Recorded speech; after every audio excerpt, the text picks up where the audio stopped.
Good morning students. कल हमने BA first year का पॉलिटिकल साइंस का फर्स्ट पेपर डिस्कस किया, राजनीति विज्ञान के मूल आधार। और मैंने कहा था कि कल सेकंड पेपर पर हम चर्चा करेंगे। ये चर्चा स्टार्ट करूं उससे पहले एक बात जो कल मैं आपको कहना चाह रही थी, कह नहीं पाई या दिमाग से ये कहूँ कि स्लिप हो गई। आज मुझे ध्यान था कि ये बात मुझे आप लोगों से शेयर करनी है। आप कॉलेज में आ गए हो और कॉलेज में आने के लिए कितने एक्साइटेड थे पूरे साल, ये मैं समझ सकती हूँ, क्योंकि हमने भी वो स्कूल का दौर देखा है। जब 11th में आए तो सोचा एक साल और है, हम 12th में जाएंगे और 12th के बाद में हम फिर कॉलेज जाएंगे। और कॉलेज में जाने का एक रोमांच सा रहता है हर स्टूडेंट को।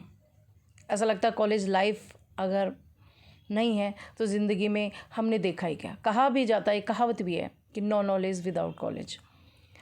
तो कॉलेज ही एक तरह से हम कह सकते हैं कि शिक्षा की पूर्णता, अगर हम कॉलेज में नहीं गए तो कुछ नहीं।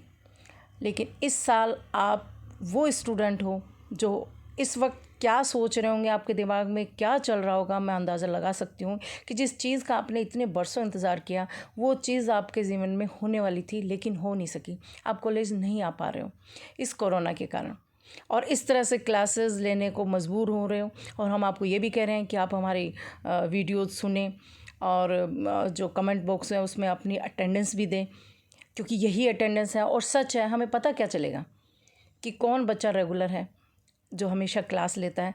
तो ये जो आपका वीडियो आप सुन रहे हैं उसमें जो कमेंट बॉक्स है उसमें आप लिखोगे तभी तो हमें अंदाज़ा होगा कि कौन बच्चा कितनी क्लासेस ली है उसने।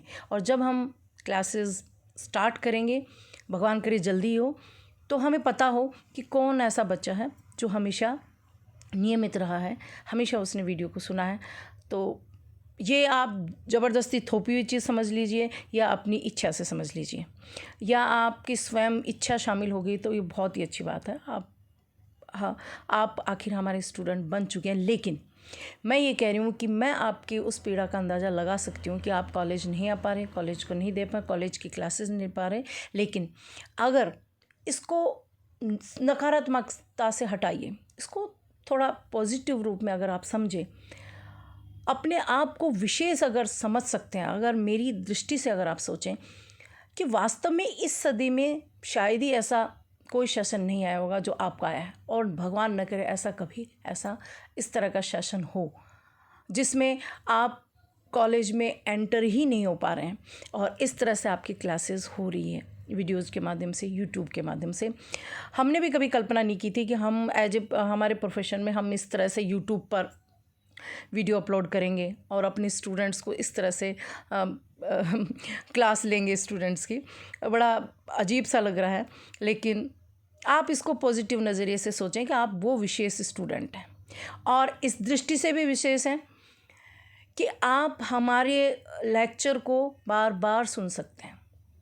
तब तक सुन सकते हैं जब तक कि आप उसको समझ नहीं सकें, क्योंकि ऑफलाइन क्लासेस होती हैं जिस तरह से रेगुलर क्लासेस होती है, उसमें एक बार अगर आपका लेक्चर हो गया तो हो गया। दोबारा अगर आप उस लेक्चर से रिलेटेड अगर कोई क्वेश्चन पूछते हैं तो टीचर्स की डांट भी सुननी पड़ सकती है कि सुना नहीं तुमने ध्यान से। लेकिन ये जो क्लास हो रही है यहाँ हम कह सकते हैं कि आपको ये लाभ है। और तीसरी बात, आप कहीं पर भी खाते पीते सोते आप हमारी क्लास ले सकते हैं, ये भी विशेष बात है। और जल्दी ही हम लोगों की रेगुलर क्लासेस स्टार्ट होगी, ये हम एक्सपेक्ट कर सकते हैं। भगवान से प्रार्थना है कि जल्दी ही ऐसा हो, क्योंकि हमें भी अच्छा नहीं लग रहा है इस तरह से क्लासेस लेना। चलिए फिर से मैं आपको आज फिर आप लोगों का स्वागत करती हूँ। इस सब्जेक्ट को क्या, इस पेपर को समझने से पहले देखिए, मैंने साइड में जो पिक्चर लगा रखी है कौटिल्य की, जिसको हम कौटिल्य भी कहते हैं, जिन्होंने भारतीय जो राजनीति विज्ञान का जिस तरह से अरस्तु ने पॉलिटिक्स लिखा, विश्व में उसका स्थान है, वैसे ही हम कहेंगे कि भारत में जो राजनीति शास्त्र के पिता की अगर संज्ञा दी जा सकती है तो कौटिल्य को दी जा सकती है। और जो उनकी पुस्तक है अर्थशास्त्र, जिनको हम विष्णुगुप्त भी कहते हैं और जिनको हम चाणक्य नाम से भी जानते हैं।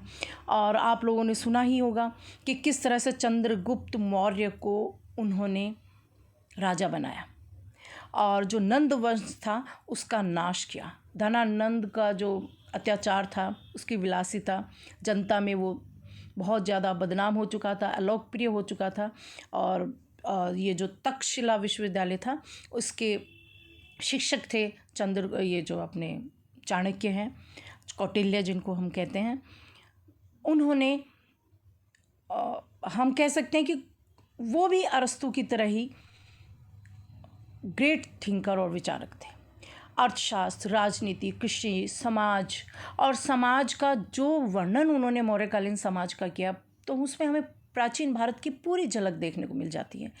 तो इसलिए मैंने आपको ये पता होना चाहिए कि भारतीय संदर्भ में अगर हम देखें किसी राजनीतिक विचारक को, तो जो स्थान अरस्तु का वर्ड में है तो भारत में कौटिल्य का है।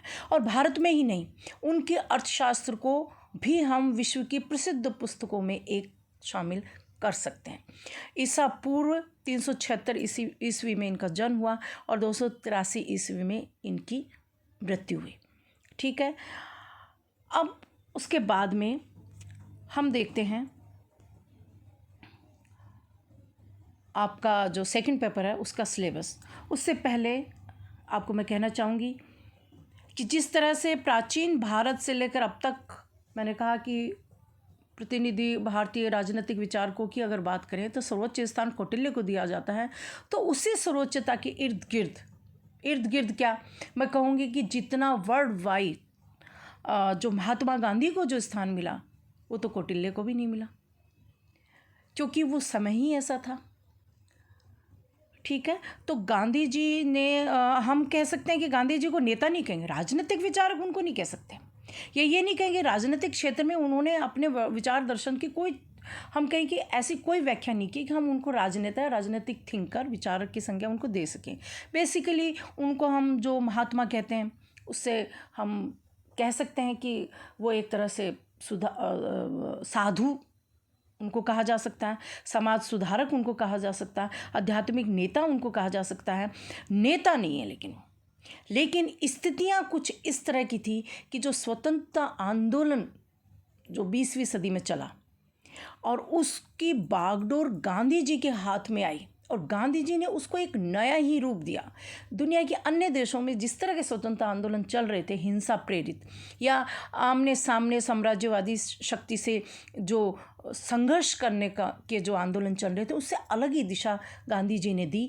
गांधी जी ने इस बात को समझा और हमारा जो भारतीय, हम कहें कि जो हमारी संस्कृति है, जो हमारी सभ्यता है, उसमें हम देखें हम आक्रमणकारी कभी भी नहीं रहे। हमारे पास इतिहास में कितनी एग्जाम्पल हैं कि विदेशियों ने हम पर कितने आक्रमण किए, लेकिन हमने कहीं जाकर आक्रमण नहीं किया। तो हमारी प्रकृति, हमारी सोच, हमारे जो संस्कार, हमारी जो सभ्यता है वो हिंसक नहीं है। कहने की बात ये, हमने संदेश अगर दुनिया में दिए तो गौतम बुद्ध का ले लीजिए, जो हम कहते हैं कि उनके पुत्र, उनकी पुत्री श्रीलंका, उस ज़माने में इतनी दूर जाना कितनी बड़ी बात है प्राचीन भारत में। तो ये जो, और हमारा जो बौद्ध धर्म हम कहेंगे चीन और जो दक्षिण पूर्वी एशिया, उसमें हमारे यहाँ बौद्ध धर्म के अनुयायी नहीं है, लेकिन इन देशों में कितनी ज़्यादा मात्रा में। तो हम कह सकते हैं कि हमारा जो मैसेज दुनिया में गया है किसी तरह के आक्रमण का या हिंसा का नहीं है। गांधी जी इस बात को समझते थे, इसलिए उन्होंने हमारी प्रकृति के अनुरूप ही इस अहिंसा और सत्य के शस्त्र का इस्तेमाल करके उस शक्ति से मुकाबला किया। और इस शस्त्र का जब उन्होंने इस्तेमाल किया तो हज़ारों लाखों की संख्या में जब गांधी जी निकलते थे, उनके पीछे कितनी ही भीड़ चल पड़ती थी।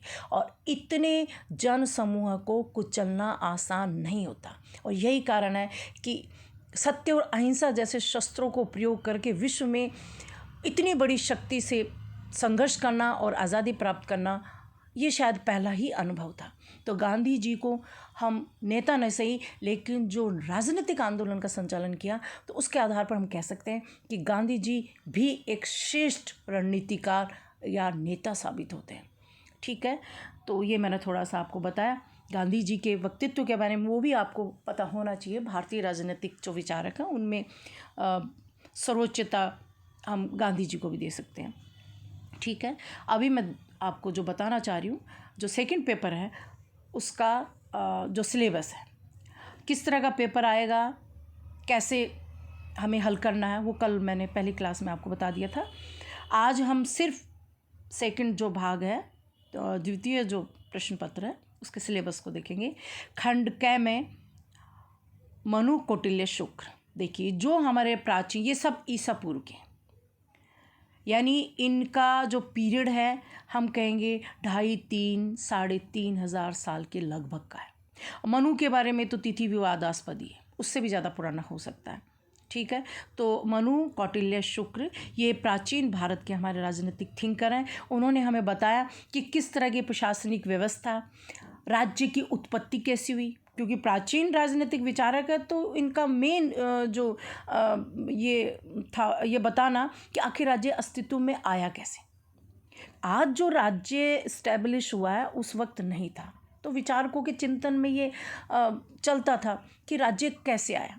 तो मनु ने भी वर्णन किया, कौटिल्य ने भी किया है, थोड़ा बहुत शुक्र ने भी किया है, लेकिन मनु और कौटिल्य का इम्पोर्टेंट है, उस पर आपका क्वेश्चन आता है। और किस तरह का प्रशासन था, कौटिल्य ने बहुत विस्तृत रूप से व्याख्या की, कैसी न्याय व्यवस्था थी, कैसा दंड विधान था, ये सब इन्होंने बताया। कौटिल्य ने बहुत ज़्यादा विस्तृत रूप से समझाया, और कौटिल्य की तो बहुत सारी बातें आज भी हम देखते हैं, आज की कानून व्यवस्था में भी लागू होती हैं। तो खंड क में हम इन तीनों विचारकों को देखेंगे। फिर है खंड ख। खंड ख में देखिए ये जो राजनीतिक विचारक आपके सामने हैं, राजा राम मोहन राय, स्वामी दयानंद सरस्वती और स्वामी विवेकानंद, इनका व्यक्तित्व को हम अलग करेंगे और गोपाल कृष्ण गोखले और बाल गंगाधर तिलक के व्यक्तित्व को अलग। कैसे? क्योंकि मूलतः राजा राम मोहन राय, स्वामी दयानंद सरस्वती, स्वामी विवेकानंद, ये इनको हम नेता की कैटेगरी में नहीं रह सकते, राजनीतिक विचारक ये नहीं थे, या ये कहें कि राजनीतिक दृष्टि से ऐसी कोई उन्होंने विचारधारा हमारे सामने नहीं रखी। अंग्रेज़ों से संघर्ष करने की ये बातें भी उन्होंने नहीं कही। ये मूलतः समाज सुधारक थे। उनकी सोच ये थी कि जब तक हमारे समाज की जो कमज़ोरियाँ हैं उनको हम पार नहीं पाएंगे, उन पर हम काबू नहीं पाएंगे, इन कुरीतियों और पाखंडों से मुक्त नहीं होंगे, तब तक हम मजबूत नहीं होंगे, और अगर हम मजबूत नहीं होंगे तो अंग्रेज़ों से मुकाबला नहीं कर पाएंगे। ये भी इस बात को समझते थे कि हम पर विदेशियों का शासन चल रहा है और हमें हमारे हाथ में हमारा शासन मिलना चाहिए, वो समझते थे।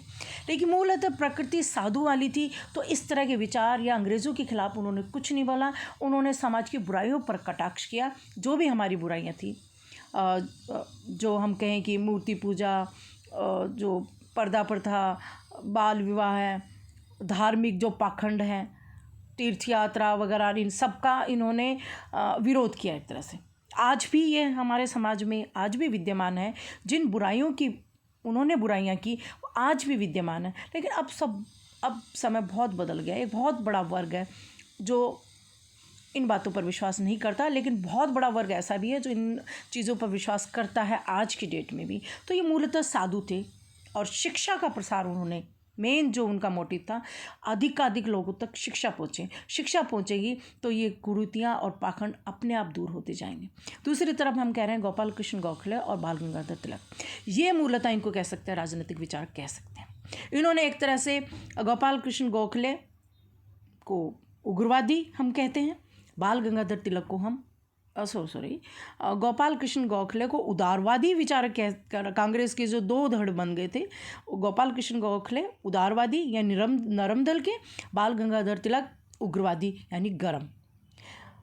ये गरम और नरम या उग्रवादी उदारवादी विचारधारा से क्या मीनिंग है? मीनिंग यही है कि गोपाल कृष्ण गोखले जैसे जो विचारक थे वो अंग्रेजों को भारतीय, वो इस बात को समझते थे कि एकदम से अंग्रेज़ों को चुनौती देना आसान नहीं है, और अंग्रेज़ों ने जो यहाँ हमारी जो कुरीतियाँ, पाखंड, या ये कहें कि जो भी समाज की बुराइयाँ थी, सती प्रथा, बाल विवाह, देखो इनके खिलाफ कानून अंग्रेज़ों ने बनाए। इन्होंने जो ये अच्छे काम किए उसका इन्होंने, गोपाल कृष्ण गोखले जैसे उदारवादी विचारक थे, उन्होंने इन सब चीज़ों की प्रशंसा की। और वो ये समझते थे कि अंग्रेज़ जो जाति है वो समानतावादी, स्वतंत्रतावादी, मतलब समानता और स्वतंत्रता आदि जो मूल इंसान को अधिकार मिलने चाहिए, उनकी समर्थक जाती है। और अगर हम में वो सक्षमता हासिल हो जाएगी तो वो हमें हमारे हाथ में हमारा शासन दे देंगे। तो अंग्रेज़ों जो हम कहते हैं उनके प्रति थोड़ा स्वामी भक्ति भाव उनको था, और अंग्रेज़ों को हटाने की या अंग्रेज़ों को भारत से भगाने की वो बात नहीं करते थे। उनकी हम कह सकते हैं उनकी नीति थोड़ी प्रार्थना की थी, रिक्वेस्ट की थी। वो उनसे प्रार्थना करके हमारे देश के लोगों के लिए कुछ प्राप्त करना चाहते थे, ठीक है, कुछ राजनीतिक भी प्राप्त करना चाहते थे कि यहाँ के लोगों को भी वोट का अधिकार, या हम कहें कि राजनीतिक क्षेत्र में भागीदारी का अधिकार, ये सब मिलना चाहिए। ये गोपाल कृष्ण गोखले जैसे उदारवादी विचारक कहते थे। फिर बाल गंगाधर तिलक जैसे उग्रवादी थे, वो कहते थे कि हम क्यों मांगे, मांगना तो जैसे आज भी कहते हैं मांगन मरण समान, मांगना तो भीख है। उनको प्रार्थना की नीति में विश्वास नहीं था, वो समझते थे ये हमारा अधिकार है। क्या नारा दिया उन्होंने? स्वराज्य, मराठी भाषा में जो नारा दिया पूरे देश में गूंज उठा, स्वराज्य मेरा जन्म सिद्ध अधिकार है और मैं इसे लेकर रहूँगा, ये बाल गंगाधर तिलक ने कहा। और उन्होंने सीधा अंग्रेज़ों से एक तरह से कैसे संघर्ष को छेड़ दिया।